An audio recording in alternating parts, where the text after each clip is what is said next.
মোসাম্মদ নুসরাত জাহানকে তার পুরস্কার নেওয়ার জন্য সামনে আসতে বলা হচ্ছে। পুরস্কার তুলে দিচ্ছেন সম্মানিত সভাপতি মহোদয় জনাব মোহাম্মদ আবু মুসা।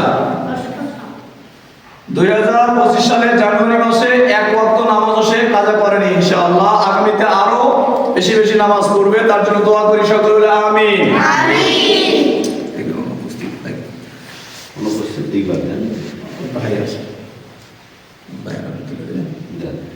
মাশাআল্লাহ আরো একজন নামাজের জন্য পুরস্কার পাবে, তবে সে আগে চলে গেছে।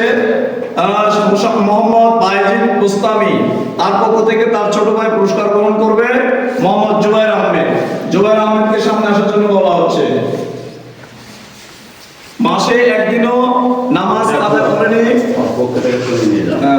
দিয়ে দেবে। হ্যাঁ ওকে, তাকাও দিকে তাকাও। আল্লাহ তাআলা কবুল করে বলে আমিন। এ পর্যায়ে আমাদের মাঝে আরেকজন পুরস্কার গ্রহণ করবে। 2025 সালের জানুয়ারি মাসে সব পরীক্ষায় সর্বোচ্চ নাম্বার পেয়ে উত্তীর্ণ হয়েছে মুসাম্মদ সাবিহা জান্নাত, তাকে তার পুরস্কার নেওয়ার জন্য সামনে আসতে বলা হচ্ছে। সাবিহা জান্নাত এবার পুরস্কার নিচ্ছেন। সাবিহা জান্নাত পুরস্কার তুলে দিচ্ছেন সভাপতি মহোদয় মোহাম্মদ আবু মুসা। আল্লাহ তাআলা সবাইকে কবুল করুক বলে আমিন। এ পর্যায়ে আমাদের মাঝে সান্ত্বনা পুরস্কার দেওয়া হবে সকলের জন্য।